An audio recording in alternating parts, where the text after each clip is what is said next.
Përshëndetje miqtë dashur, sot jemi me një personazh shumë i dashur dhe me një zë shumë të rëndësishme i RTS-s, televizionit Radio Shqiptar. Kam kënaqësinë sot të kem në studio Arta Marku. Arta, mirë se erdhe. Mirë se u gjeta, faleminderit për ftesën. Faleminderit ty. Nga radio, një mision shumë e bukur te Radio Televizion Shqiptar. Sot do na zbulosh më shumë. Nga t'ja nisim. T'ja nisim nga një insert që kemi përgatitur për ty dhe pastaj rikthehemi në studio. Pa ta shohim ankurështare. Ta shikojmë.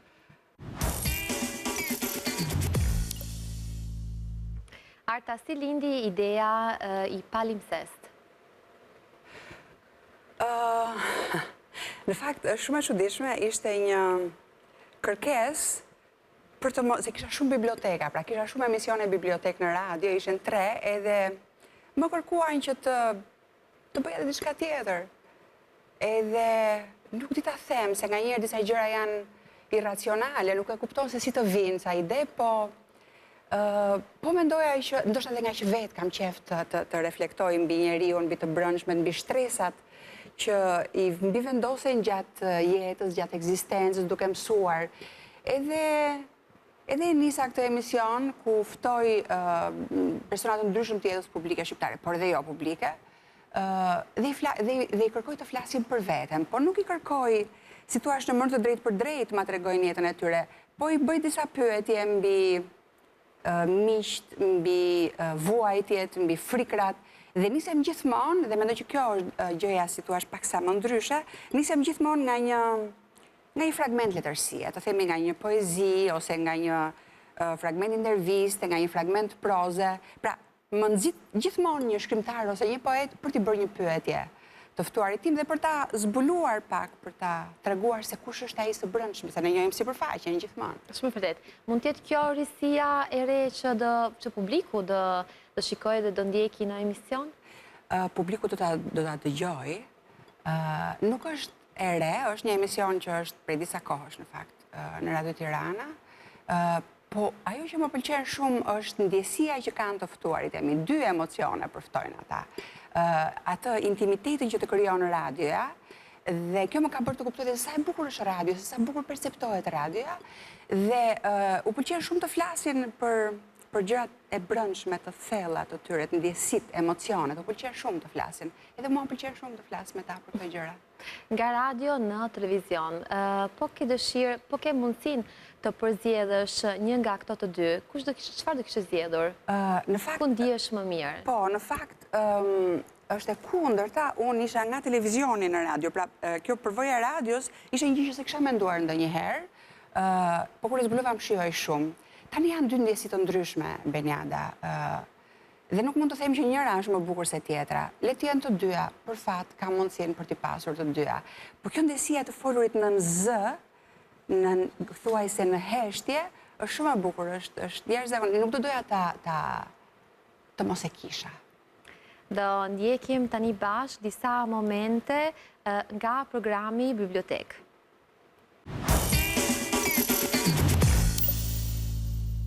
Kam disa momente të bukura nga eksperienca. E nisëm nga i pari.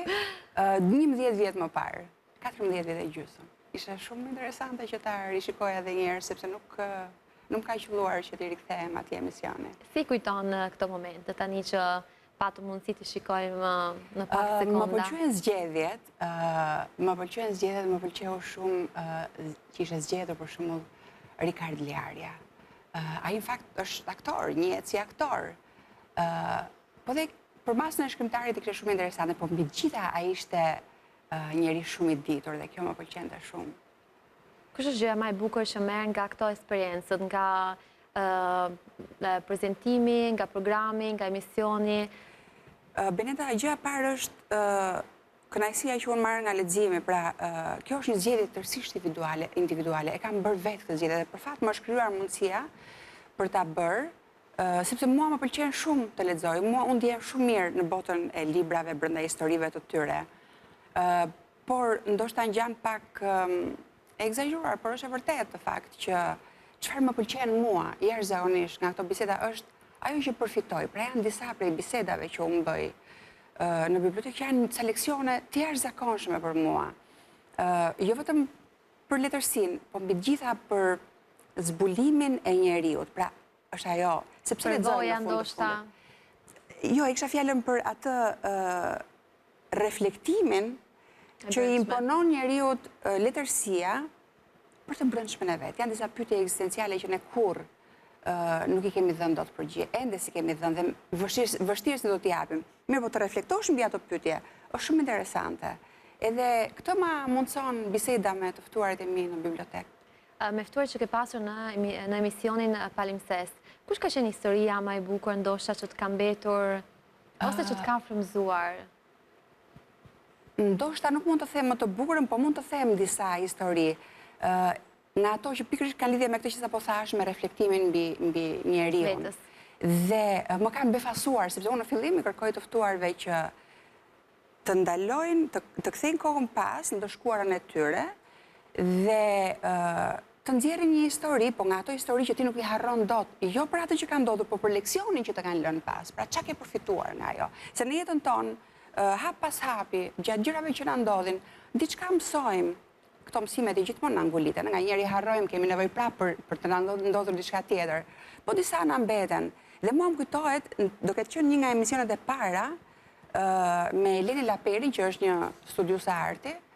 Ai më ka treguar se si është përballuar ajo, ballafaquar me, si thosh, të keqen njerëzore, që në një moshë shumë të vogël.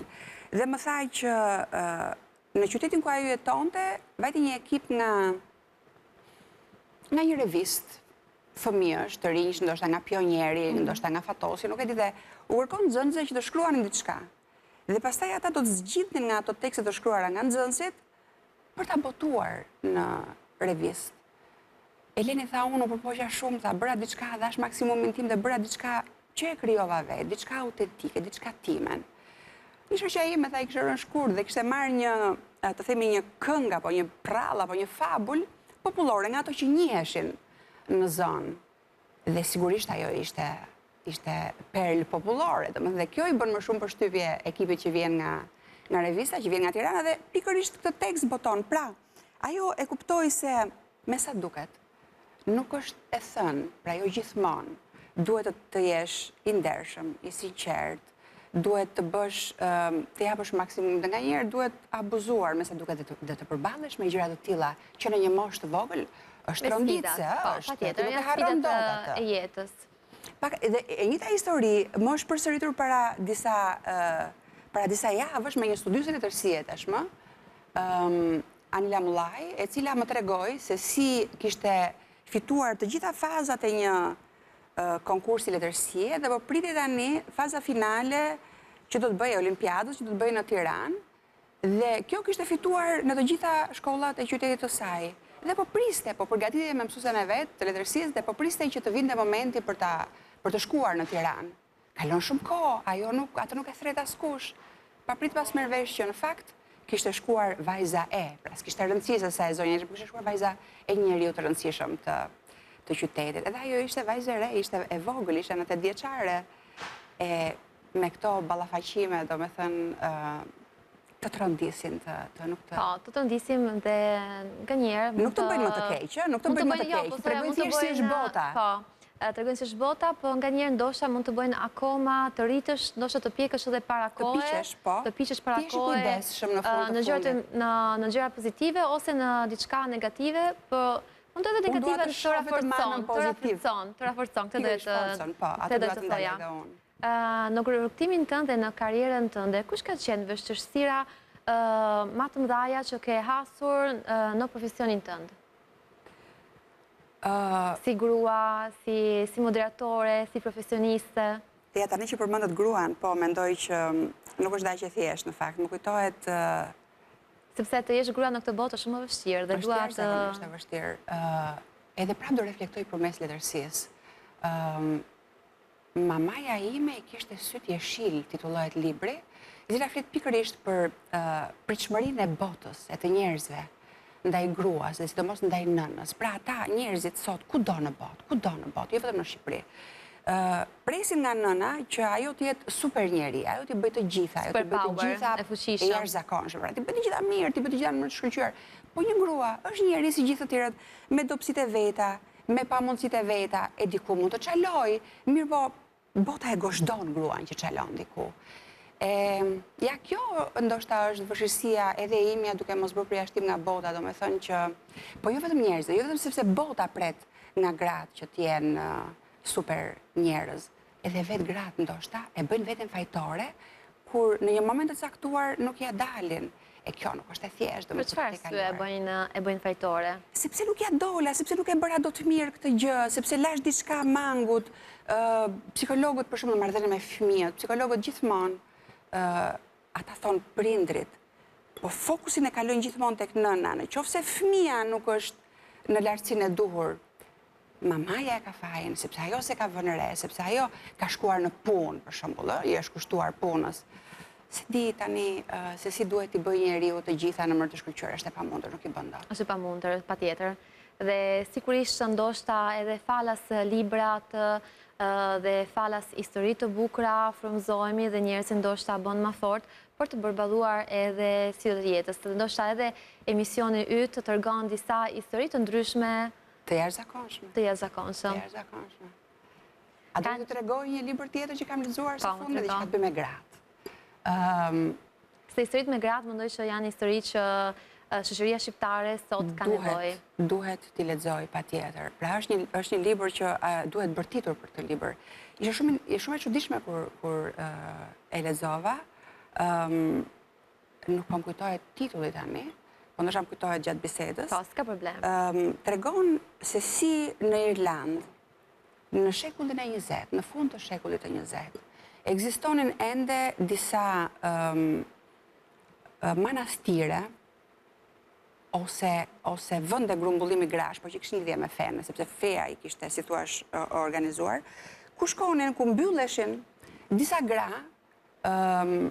që kishin bërë disa gjëra që binin ndesh me moralin. Të themi kishin lidhur një fëmijë martese.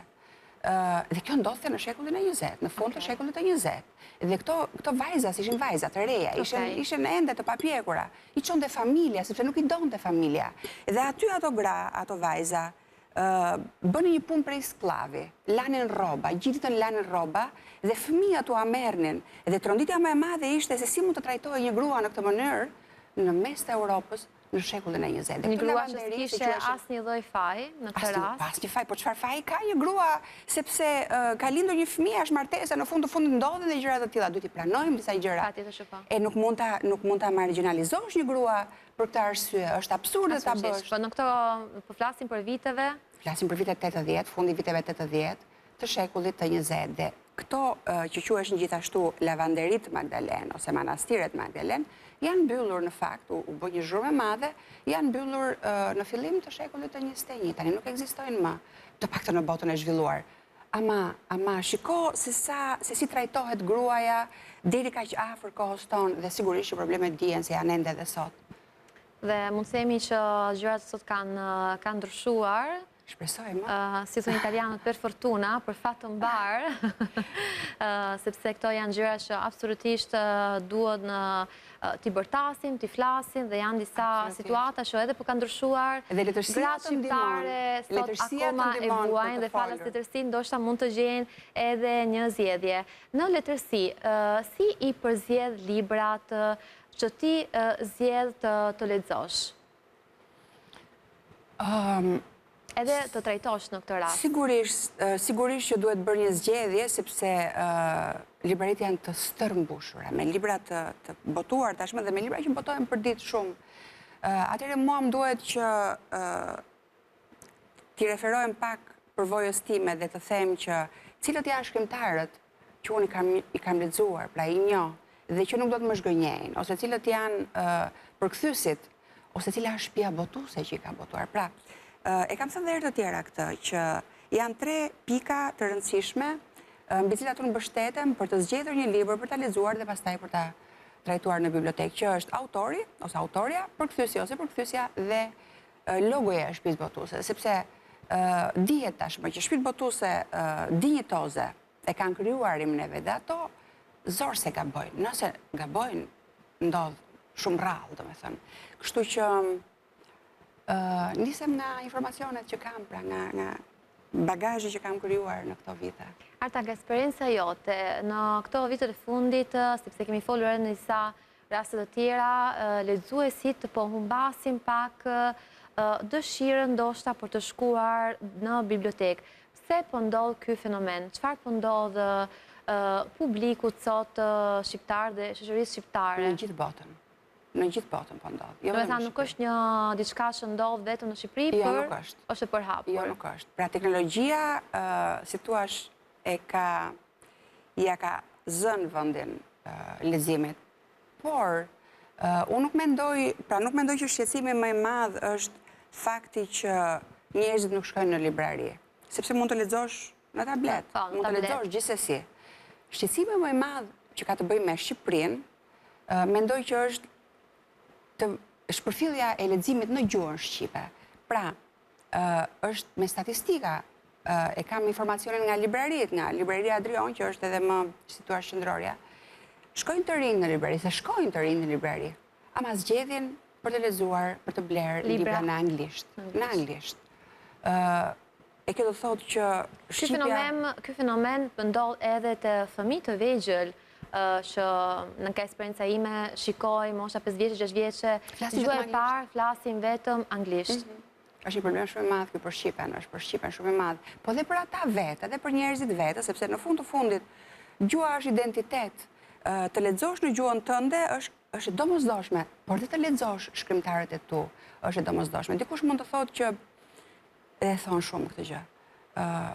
Nuk kam kohë të harxoj për të lexuar një libër që nuk e di se si është, ose ndoshta nuk është aq i mirë, sepse janë kur veprat e shkruara në të gjitha kohërat të botës dhe koha nuk të del për të lexuar të gjitha. Sa shumë libra, sa pak kohë është një shprehje.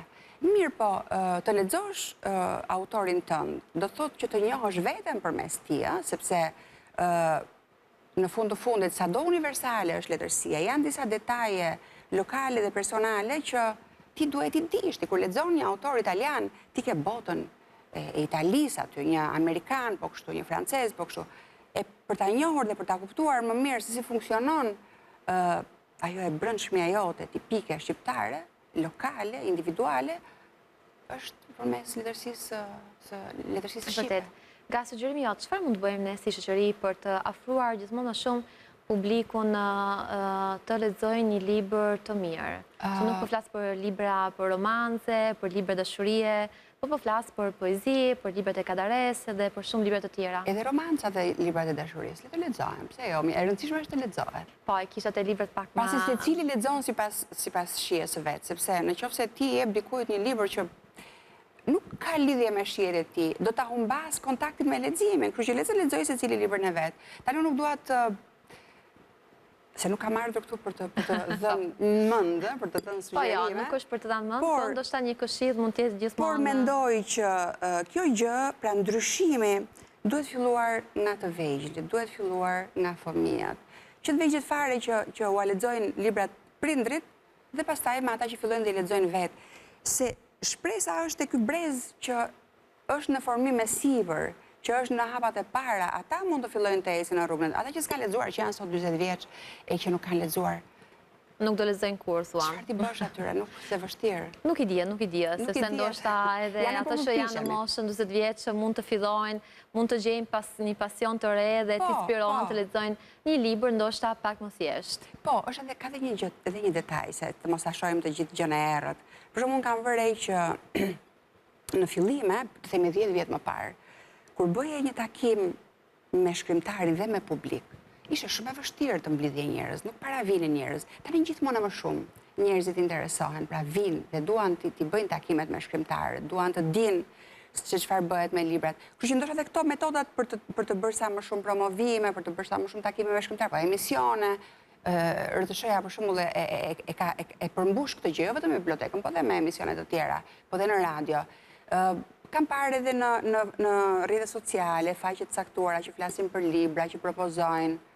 Kështu që... Vërtet, edhe eventet ndoshta mund të jenë të dhura për të afruar sa më shumë publikun te librat. Edhe unë personalisht kam qenë te një event shumë i bukur, organizuar nga revista Bordeaux me një shkrimtare. Diana Çuli. Po. Diana Çuli sapo ka botuar një libër me tregime të shkurtra. Po, Diana Çuli është një nga shkrimtarët që ja vlen të Dhe lexohet. ndoshta takimi me shkrimtarin të bën të afrohesh sa më shumë edhe afër librave. Patjetër. Sot, mbas disa vite eksperiencë, mos të themi sa vite se nuk ka rëndësi. Ndihesh, e themi, ta themi me plot, ta themi. Edhe unë jam dakord me ty, po varet nga njerë janë 32 vite si profesioniste, mund të themi pak edhe si artiste, sepse të shkruash libra të bukura dhe të moderosh, do ishte edhe pak artiste në ditët e sotshme. Faleminderit. Do kishe zgjedhur arkitekturën, do kishe zgjedhur gazetarin, ose do kishe zgjedhur letërsin? Nëse do isha kthyer pas. Po. Po, përvoja ime e deri tanishme e ka treguar që unë do kisha zgjedhur midis gazetarisë dhe letërsisë. Po sot?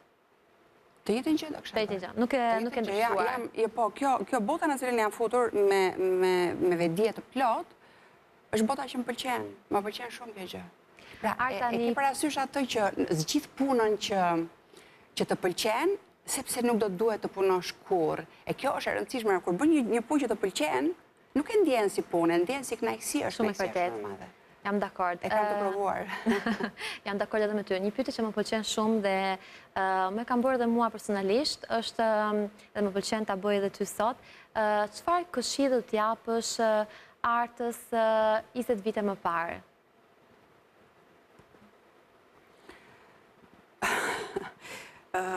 Prapë më kujtohet një shkrimtar, se është si në mod që shkrimtarët me përvojë pyeten vazhdimisht të kërkohet, jepni disa këshilla për shkrimtarët e rinj. Edhe ai thoshte, këshilla numër 1, mos kërko këshilla, pra bëje rrugën tënde vetë, do ta bësh rrugën tënde me gabime, padyshim. Mundesh që në një moment caktuar të hysh në rrugën e duhur, në momentin që ja kupton, ktheu, bëj një kthes, bëj një ndryshim. Po vetë, pra mësoj vetë gjërat, se me këshilla të tjerëve, me përvojat e tjerë, se përvojat nuk gjajnë, nuk janë asnjëherë identike, janë kaq të ndryshme, sado që mund të kenë elemente të përbashkëta. Kjo këshilla është shumë e bukur dhe ndoshta është këshilla që mund t'i japim të gjitha njerëzit. Edhe kthimi nganjëherë është më mirë për të bërë një hapje më të madhe, një hapje më të bukur për të shkuar në një të ardhmen akoma më të veçantë dhe pse jo më interesante. Kishëm sot në studio Arta Marku, faleminderit Arta, ishte një kënaqësi për mua të kisha sot në studio. E ndriçove këtë studio, mund ta them me plot goje. Shkojmë pak minuta në publicitet dhe rikthehemi pas pak.